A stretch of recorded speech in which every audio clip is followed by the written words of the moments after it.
In this video, I want to talk about financial and economic analysis using circuits. For example, how you could model what's in your savings account, how you could model your financial future, or even the future of the economy, or global warming, or just about anything. Just using perhaps a half a dozen electrical components. And the most important component in modeling is the simple capacitor.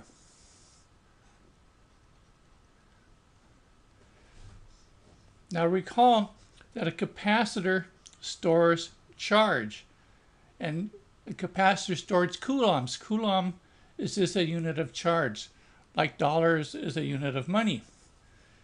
And recall that there's a very simple equation for the charge that the capacitor stores. Q equals the capacitance in farads times the voltage. Now, if I make the value of my capacitor 1 farad, and always do that in my simulations, I end up with the charge is equal to 1 farad, or 1 times the voltage. So I can know how much charge is on this capacitor just by measuring the voltage at this terminal here. So think of this capacitor as like a tub. Let's say that there's a tub that can hold water. And let's say that we'll use an analogy. For example, if I put in 1 gallon of water, we'll say that that is equivalent to 1 coulomb of charge. And that produces a voltage on my capacitor of 1 volt. Now if I add another gallon of water, or in this case, coulomb, I add 1 more coulomb, and my capacitor now has 2 volts, since it's a 1 farad capacitor. Charge is equal to capacitance times voltage. So there's always a one-to-one relationship.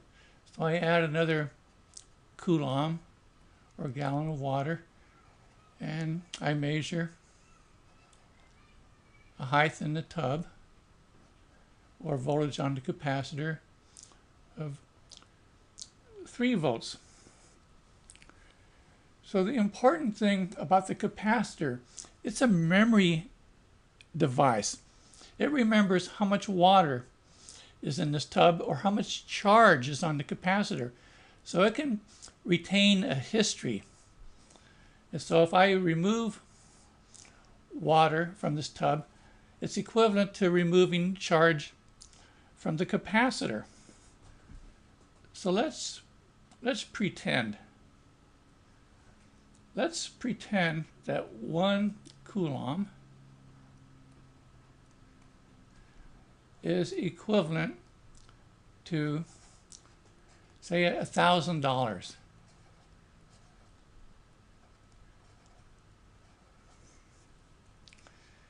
And I want to model, for example, how much money I have in a savings account.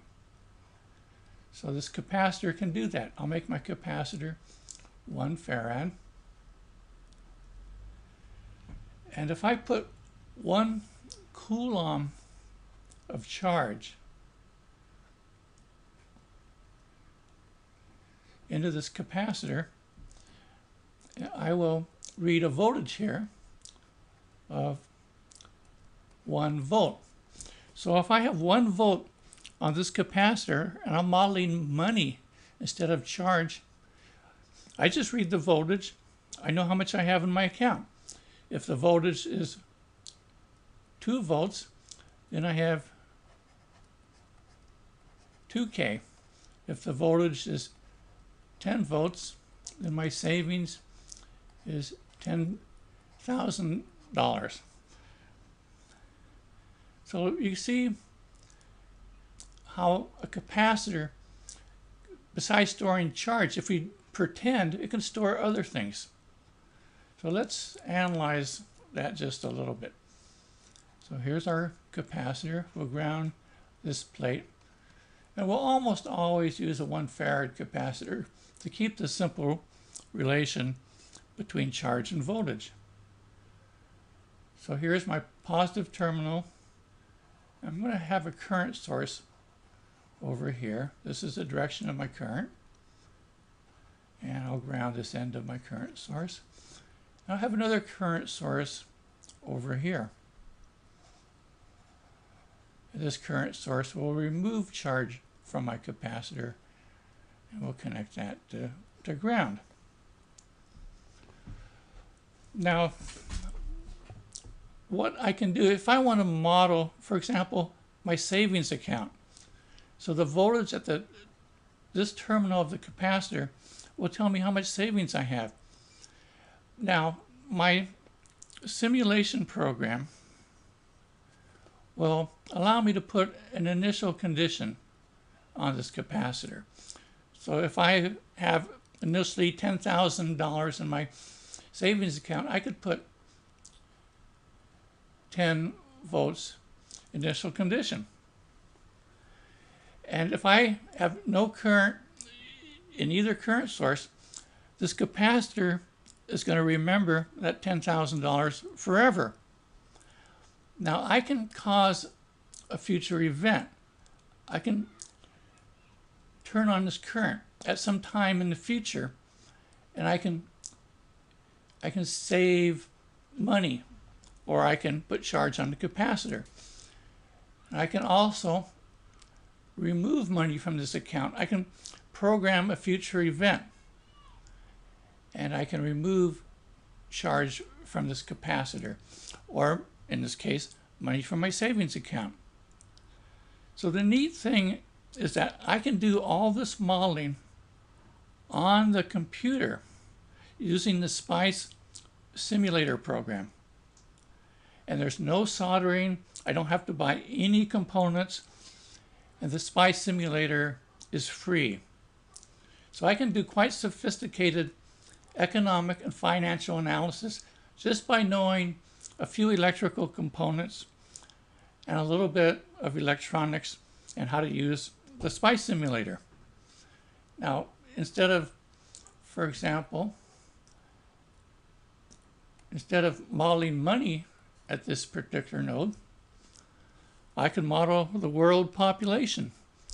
I could put an initial condition at this node with my simulator, and I could put billions of votes here, and representing billions of people on Earth.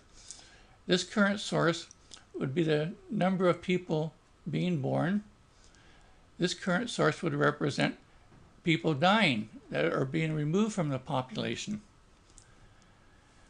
Now I could also, if I were the owner of a factory that produced toasters, I could model my inventory of toasters at this node.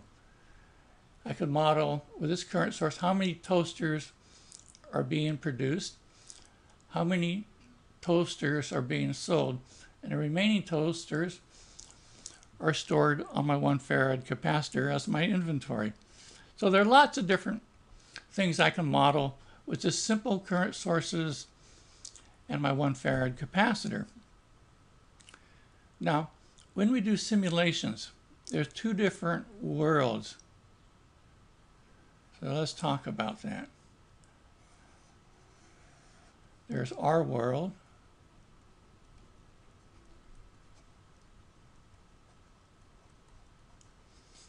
And there's the electrical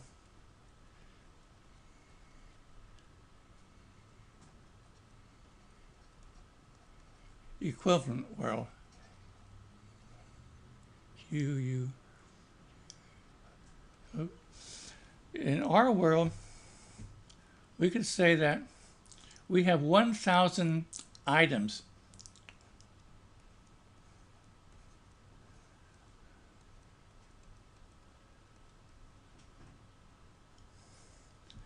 and that in the electrical world, the equivalent would be 1 coulomb of charge. Now, 1,000, I could have chosen 100 items or one item. It really doesn't matter. But 1,000 is a convenient number. A lot of our analysis will be financial analysis. And 1,000 can represent $1,000 in a savings account. And that can be represented by 1 coulomb. So 1,000 is just a handy unit. It could be anything. But in our simulations, we'll tend always to use 1,000. Now, a nice unit of time is 1 month. And 1 month is convenient. If I'm planning my retirement, how much I'm going to save each month, how much I'm going to spend each month, it's just a handy number. And in the electrical world, the equivalent of 1 month will be 1 second. 1 second of simulator time. So each second of simulator time will represent 1 month in our world. Now, in terms of resource flow, 1,000 per month will be represented in the electrical world by 1 coulomb per second. Or that's also equal to 1 amp. 1 amp of charge flow. So the resource flow of 1K per month might represent my savings in my savings account, or how many toasters my factory will produce in 1 month. It can represent just about anything you can think of. And in future videos, we'll use these conditions. These are what I call standard conditions. So we'll use these standard conditions to solve different types of problems.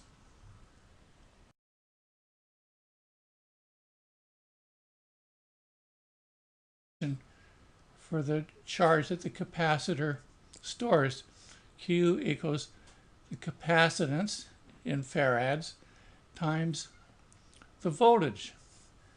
Now, if I make the value of my capacitor 1 farad and always do circuits, for example, how you could model what's in your savings account, how you could model your financial future, or even the future of the economy, or global warming, or just about anything. Just using. Now recall that a capacitor stores charge, and the capacitor stores coulombs. Coulomb is just a unit of charge, like dollars is a unit of money. And recall that there's a very simple equation, perhaps a half a dozen electrical components. And the most important component in modeling is the simple capacitor.